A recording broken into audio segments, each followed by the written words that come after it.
The Education of OverSoul7 by Jane Roberts, read by Martin John.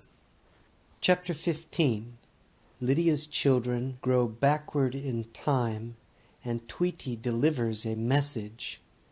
Aspect 2. Lydia sat staring petulantly at her grown children. She'd been in the Menford house for a week. It was Sunday, Visitor's Day, and she sat propped up in the wheelchair like an ancient doll, powdered and perfumed and dressed in one of the few dresses she owned. They'd throw out her slacks and dungarees. Her eyes kept drifting off to the right, and she kept trying to bring them back into focus. "We have her all fixed up for visitors. Doesn't she look nice?" the nurse said. Like Lydia's children, the nurse was in her 50s. "Shit!" Lydia said under her breath. The nurse, Miss Only, smiled indulgently and chuckled.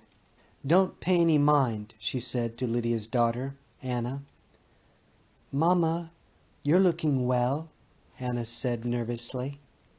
She was a big woman with a large bosom, well educated, at a loss as to what to say.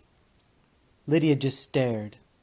"She's tranquilized," Miss Only said. Roger, Lydia's second son, grinned. "Any particular reason?"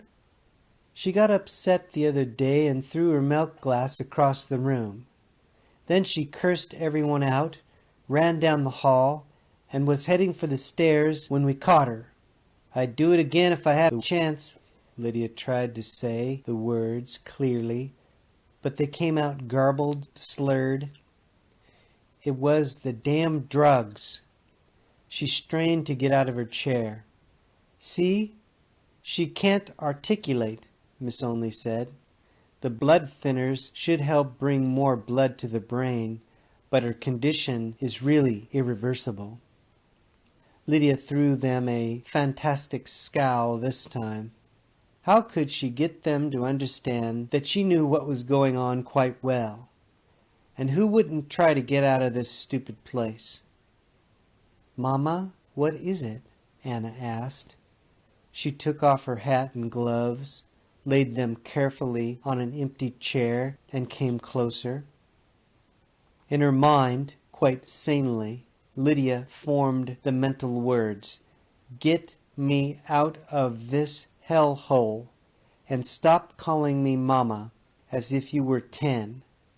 But all that came out was a mess of gibberish, with a few recognizable words mixed in. Worse, something else happened.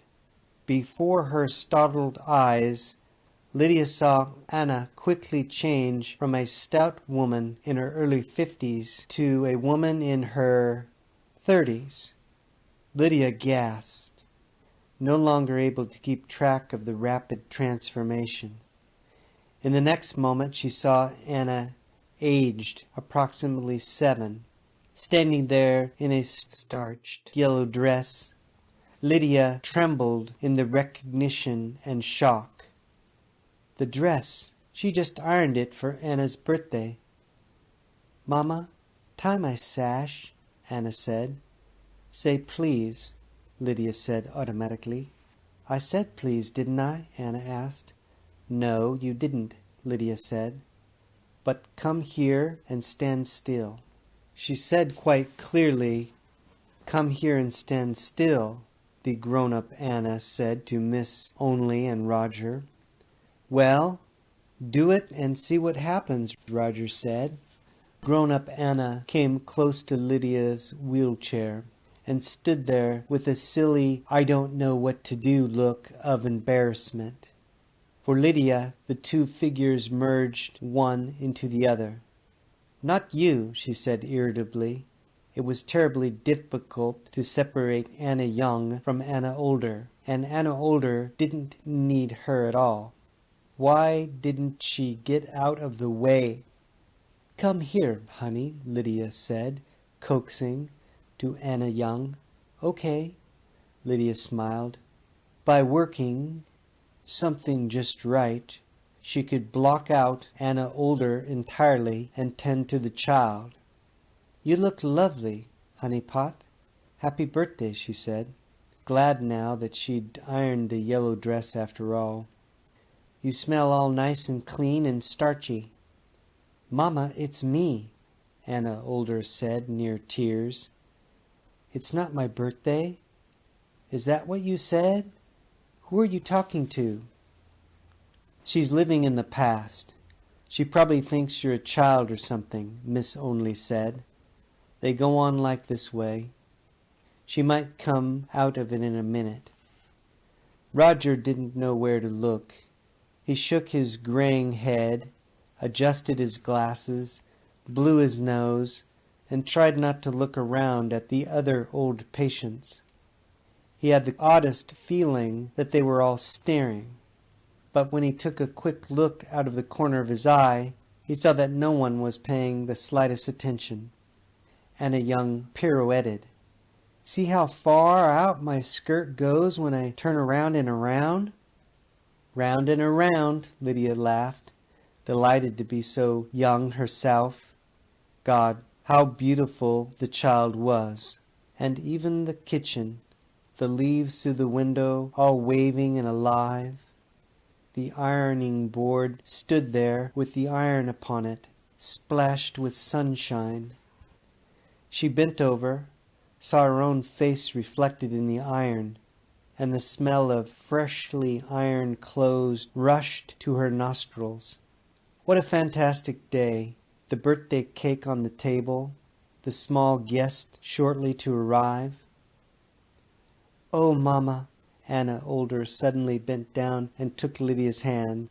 Lydia's eyes had been hazy only an instant earlier. Now she stared with an angry, super-clear glance, it seemed to Anna, that quite pierced her through. "Go away." The words didn't quite come out clearly, but their intent was plain. Lydia's hand gripped the wheeled chair. When she focused on Anna Older, then the child Anna disappeared, and the kitchen. Anna Older was in an incredibly dreary hospital-type room, surrounded by old people who looked half like mummies, half dead, strapped in chairs, and Anna Older was clearly no beauty herself. Lydia tried to blot out the vision and return to the kitchen, where at least she could cope. "She doesn't want a thing to do with me," Anna Older said, with half a sob. "Roger, you try."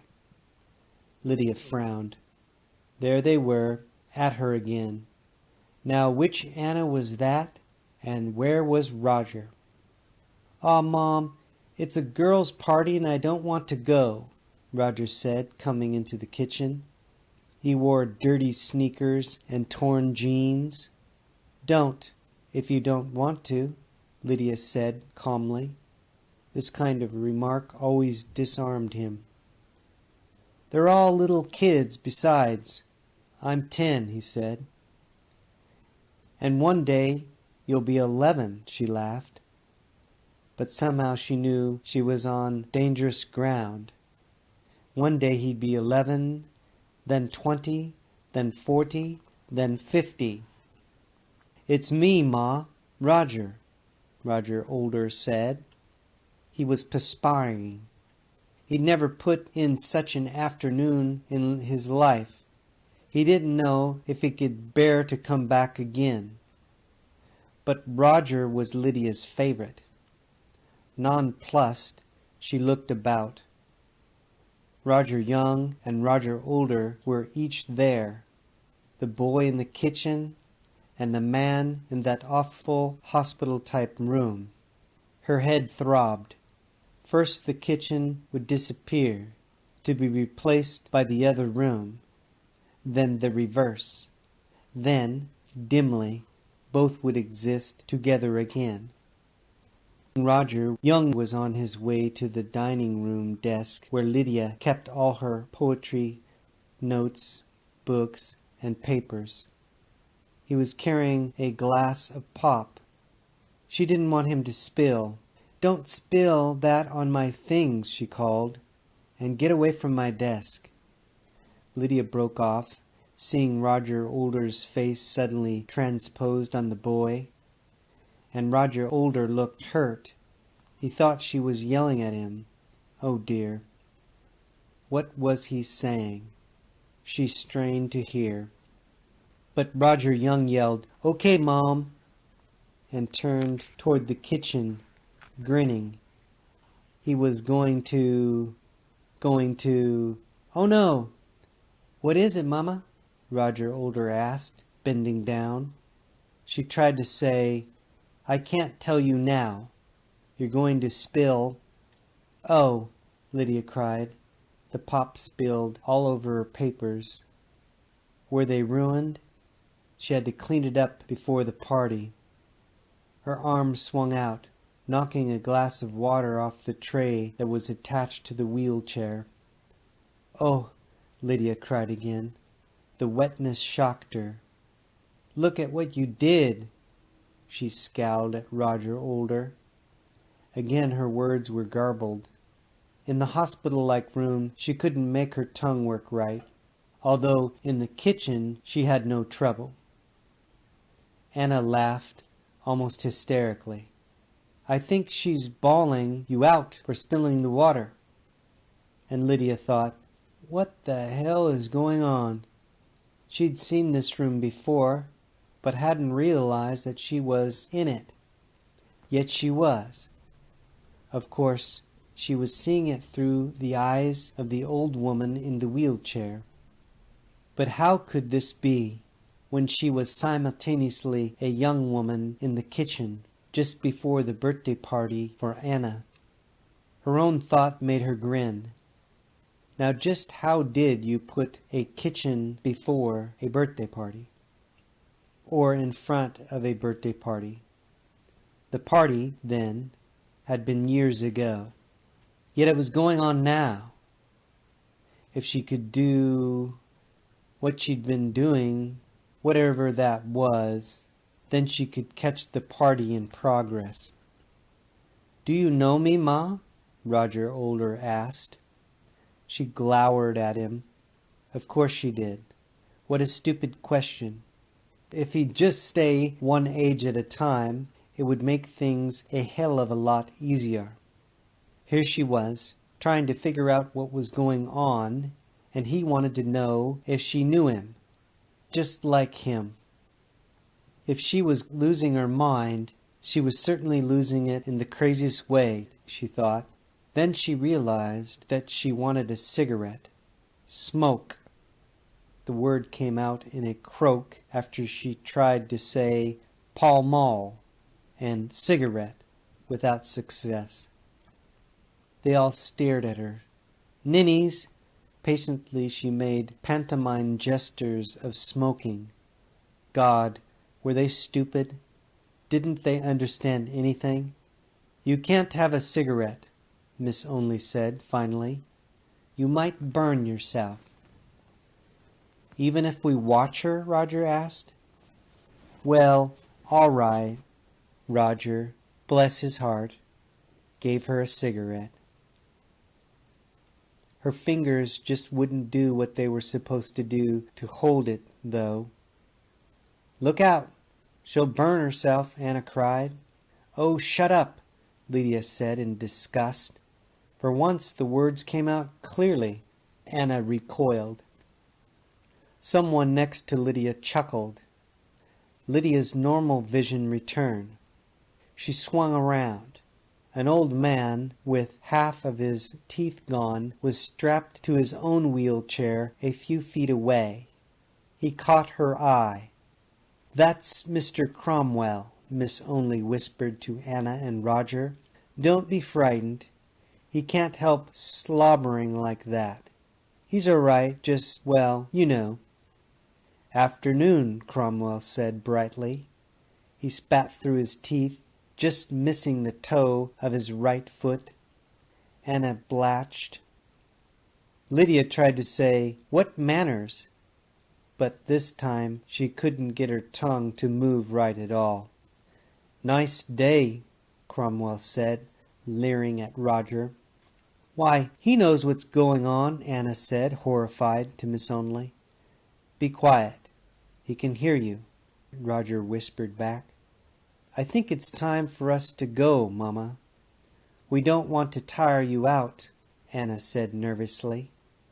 "We'll come back next Sunday." "Don't rush," Cromwell said, to no one in particular. "He's malicious," Anna whispered. "Oh no, he doesn't really know what he's saying," Miss Onley said. "Bye, Ma," Roger said. Quite suddenly and simply, Lydia put out her hand, almost formally, and Roger took it, feeling foolish. He wouldn't be coming back. Lydia knew this in a rush, without knowing how she knew. He was scared of becoming what she was, or what she seemed to be, but she didn't really understand him too well, even if he was her favorite, and she could get Roger Young back if she tried to. He had all kinds of great things going for him. Had Roger Older gone? And Anna? Lydia supposed they had. "Your kids, eh?" Old man Cromwell said. His raspy voice was so intrusive that she jumped. "Got you all doped up, huh?" he said sympathetically. Lydia ignored him. For one thing, she wouldn't associate with old men who spat through their teeth. What a nasty habit. For another, she kept seeing Roger and Anna as they used to be, and somewhere in the back of her mind a birthday cake glittered with candles. "Blow them out! Make a wish!" she said gaily. In the dining room her voice was lovely and clear as a bell. How odd. "I want to be a doctor or an artist when I grow up," Roger said. "You can't wish. It's my birthday," Anna said. "You shouldn't even be here anyhow. You're a boy and it's a girl's party." "Now don't be that way, honey," Lydia said. But now she couldn't figure out if she was the old woman in the wheelchair or the young woman cutting the birthday cake. For example, she thought, now what did Roger grow up to be? And she didn't know who thought that, the old woman or the young one. Then the answer came. Roger grew up to be a manager of a chain of department stores. Now, who knew that? The young mother couldn't, but miraculously Lydia realized that she was both, and now the younger mother, looking at Roger, also knew what he grew up to be. But Lydia in the wheelchair thought, what a pity.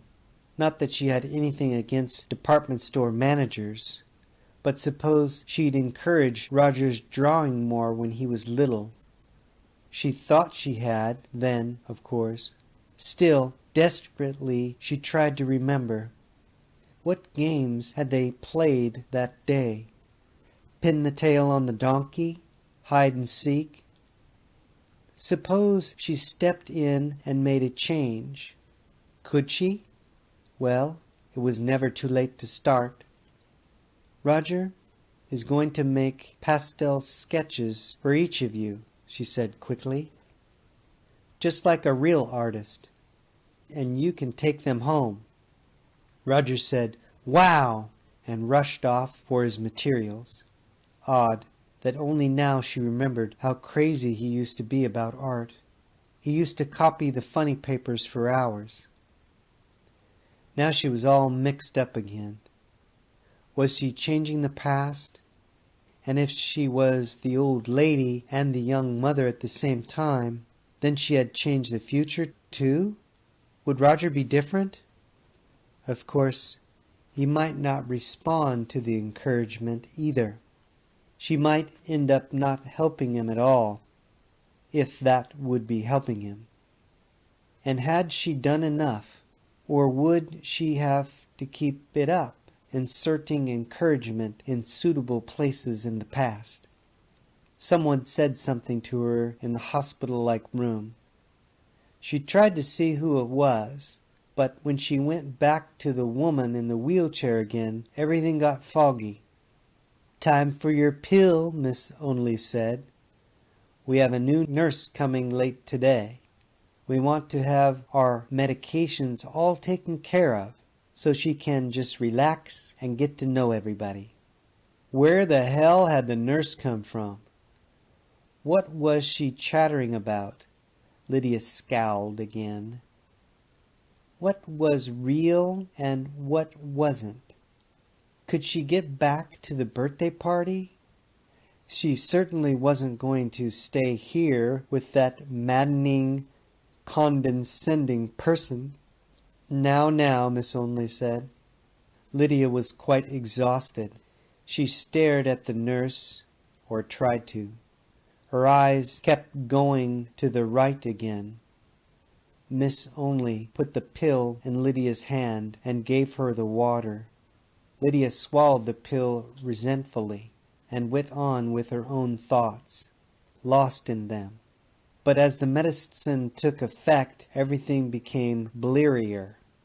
She dozed. Once the weirdest thing happened. She felt as though she was slipping sideways out of herself. Then her body shook and jumped as if she had fallen back into it, but from above. Doped up, she thought irritably. The pills. Next time I won't take them. Then she saw the birthday party, but from a great distance, and felt motion so fast that she couldn't follow what was happening. Briefly it stopped, and she thought that she saw herself sitting in the wheelchair. Instantly the motion started up again. It was accompanied by odd sounds, rustlings, as if tissue paper was being crumpled right next to her ears, and static. She glimpsed a body in a casket. Hers? Then a young girl appeared, about 12 years old. She said something like, "Lydia, I'm Tweety," and she almost felt as if she knew who the girl was. Then the motion and the noises came once more. The next thing Lydia knew, it was dinner time, and she kept dropping her head into the mashed potatoes. "We can cut down on her dosage, I guess," Miss Only said to the new nurse. "It takes a few days before we can figure out how much they need. I don't think she'll turn violent again anyway. She's been with us a week now." A week, Lydia thought. She tried to focus her eyes. When was the birthday party? End chapter 15. Peace, light, and love. Aloha.